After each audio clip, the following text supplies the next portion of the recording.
I'm Zoey Trapp, and I live in Haymarket, Virginia, which is about an hour south of Washington, D.C. And oh my goodness, how did I get into Pilates?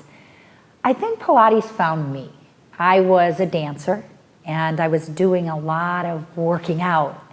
And we did this series of exercises. I just assumed they were part of our dance bar on the floor. It would be many years later when someone would say to me, "Would you teach me Pilates?" And I really did say to them, "I don't know Pilates, what's that?" And they said, "It's that stuff you're always doing." And that was in, oh my goodness, the 80s. Well, my first Pilates teacher was Deb Bible, who was a Horton instructor, and she worked with Alvin Ailey, and she really believed in Pilates and included it in literally every single day. That's how we started the day. And the work was performed literally. It was performed. It was part of our dance. We all moved together. And it would be many years later when I would take a Pilates class and discover that I was performing the work and that there was a lot more to it than just flying through these 34 exercises. Mary Bowen transformed my life as a teacher. She met me, looked me in the eye, leaned forward and said, "You don't really want to be here, do you?" And I remember taking a breath and having to ask myself that question. Did I really want to be there? Something made me journey to her. And I remember at the time saying, "I don't know if I want to be here." And she said, "Well, that's okay." The way that I was teaching, which I think was a little bit rigid, I was, as some people would say, so drinking the Kool-Aid. It was like, here are the rules have to be followed, this is the way we do it. As one of the development team members for Peak Pilates, that's the way that we were filtering it down the system. And when I met her, and she challenged me to discover who was Zoey as a teacher, not who was the classical work as a teacher, but who did I want to be? How did I want to relate to my students? Everything changed. And I remember after just one time working with her, I came back and I was teaching a student that I saw 4 times a week. And she said to me, "You're so different." You're so different. And I said, "Oh, well, I did go down and work with Mary Bowen." And she said, "Well, can I come watch her work with you? Because you're so different." And that journey was just beginning. I started in fitness, I think at birth. I came out moving.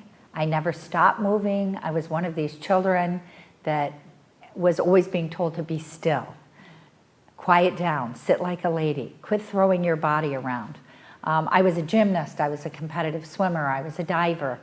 Anything with movement drew me. I played outside all the time with the boys and was constantly getting my ankles sprained playing football, tackle style instead of flag style or touch like most girls would. And when I was 13 years old, I was invited to become a YMCA junior leader. And I started to teach gymnastics. And there was an adult present, but I had to create my own lesson plans. And I started working with the younger members of the team. The adults sat in the corner. And my teaching career really found me. I went on to go into the Marine Corps because I was an athlete prior to Title IX. So it gives you a hint of my age. And there were no scholarships. So even though I was a nationally ranked swimmer, I was offered $500 to go to school, which wasn't enough. My dad had died, and I was trying to figure out a way to go to college, so I went into the Marine Corps. And I was the first female to train male troops in fitness. I was an experiment. When I started dancing, and I started late, I didn't start dancing like many people do as a child. I was a gymnast and a diver, as I mentioned. And in college, I played field hockey. And I went into a performance with my boyfriend, and there were dancers on stage. And it was a concert, and I leaned over to him and I said, "I could do that." And he said, "You think you can do everything?" Because I'm a Tigger, I can't. And I said, "No, but I'm quite sure I could do that." And so the next day, I still cannot believe I did this. I walked into the dance hall in my field hockey skirt, stick, cleats, and I said to the dance director, "I'd like to do this." And she, I think, thought I would last 5 minutes and said, put your stick down and take your cleats off. And I just jumped into the class and started dancing. And I stayed the whole hour. Practice was over, and she said to me, tomorrow come back, but you have to get a black leotard and pink tights. And that was sort of the beginning of my dance. It filled my heart in a way nothing had at that point. And in a very short time, I went on to dance with a contemporary company. And I was studying Iyengar yoga at the time. That's what we did 3 hours a week. And I didn't like it, I'll be honest. I found it to be very still. It is very still practice, very precise. It was probably just what I needed and didn't realize. And I thought, oh, I just don't like this. And so a few years later, someone said to me, hey, come take this yoga class with me. And I said, that is not for me. I don't like yoga. And she said, no, you really like this. No. And she wouldn't take no for an answer, like a good friend. And she grabbed me by the arm and took me into this Ashtanga class. And I was like, oh my gosh, I love this. She said, I told you so. So my journey started as an Ashtanga yoga student and evolved over the years. I kept going and getting certifications through other things, looking. Something was missing for me. And one day, I was at a point in my life where I really needed a yoga community. I had recently moved to the Detroit area, and my husband was having open heart surgery, and I knew that I needed to find a community to practice with. And I had heard of this school, Jivamukti Detroit, and I went in, and everything I had been looking for was in that practice. Oh, what is the difference between yoga and Pilates is a question I often get asked.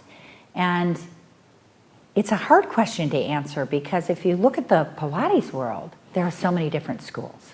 And I don't believe one is better for than another. I believe that all schools are valid, but for each student and each teacher, they have to find their own pathway that works for them. The same is true in yoga. I mean, you have everything from yin yoga, the practice of stillness and holding and holding and holding, to Iyengar, a very precise practice, to Jivamukti, which is a vinyasa practice, one breath, one movement, and very spiritual. So it's very hard to look at them and compare and say Pilates, when Pilates is so many things, and yoga, when yoga is so many things. But I think the biggest difference, where they're both movement practices or body practices, and our Pilates certainly leaves us uplifted. It certainly leaves us spiritually invigorated. The intention is an enlightenment, where, at least in the kind of yoga that I'm trained in, the purpose of practicing is to become enlightened. And so that makes them very different. When I was in my late 30s, I decided to go back and get my master's degree in exercise science. And I was living in Europe at the time, in England, and they're very research focused, very evidence-based. It was challenging and wonderful learning opportunity, and we had to choose focus areas for research. And I chose alternative therapy in the spine, and I wanted to look at it from both a yoga perspective, Pilates perspective, and even a Qigong perspective. And I learned so much. And some of the things that I learned had nothing to do about research. They had to do with me learning to be more open-minded. And I can remember one day being in my advisor's office, and I started to cry, which he didn't like at all, being British. And he said, why are you crying? And I said, because I've been teaching this, and research says this. And he looked at me and he said, why are you so attached to facts? Tomorrow the research will change again. And in that moment, I started to look for a different truth in the body, because the body doesn't lie. Research may change what we know, but if we really listen to ourselves as instructors and even as human beings listening to our own body, the truth is there for us to see. And that's one of the things I love about Pilates, and I do love my yoga. I could never choose between them. But Pilates to me is a practice that is like learning grammar or learning a basic vocabulary. And no matter what you're doing, whether you're doing yoga or you're a marathon runner or you're a high jumper or a dancer, it goes over that movement and makes everything better. Years ago, I had a studio, a very small studio in my home, and I also was practicing out of a physical therapy office. And the physical therapist had recommended that this student come and do Pilates with me. And what I taught there was mat class. And so I asked this woman, because I didn't know her, to meet me before class so I could evaluate whether or not it was appropriate for her to come in the class, because all I knew was that she was injured. I didn't have a lot of background. And she walked in, her name was Pat, and she was walking with arm crutches. And she came in and she told me her story. And she was pretty desperate. Her condition had deteriorated despite 10 years of working with physical therapists. She felt pretty much exhausted by the avenues available through modern medicine to help her. Her body, she said, I'm just falling apart.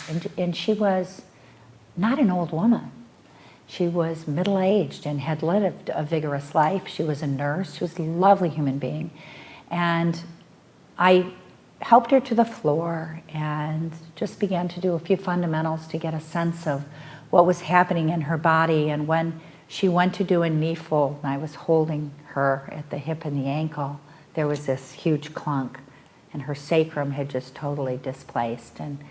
And we finished, and I said to her, you know, I think Pilates would be worth investigating for you, but not in this group, in a mat class. I would love it if you could come and see me in my home studio.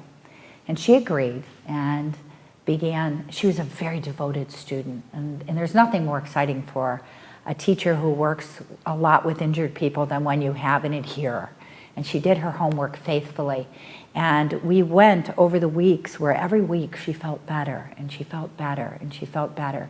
And at the time I had a new group of teachers that I was taking through Peak Pilates Level 1, and I wanted them to see me teach her a lesson. And I'd been working with her for maybe about 6 months at that point. And I taught the lesson, and after they said, yeah, what's the big deal? She does great work. And she said, wait a minute, let me tell you where I started. Because all they could see was someone who was capable of doing what everyone else could do. They didn't see that woman who entered. They didn't see the struggle of her journey. And I think to be a part of that, that was my first experience really taking someone to such an extreme, was really, really a lovely thing. Today, I work in a lot of different capacities. I work as a teacher at a Lifetime Fitness in Reston, and my daughter is my boss. And I love it there because I have so many wonderful Peak teachers around me. I have a small home studio. I have a business called Pilates Solutions.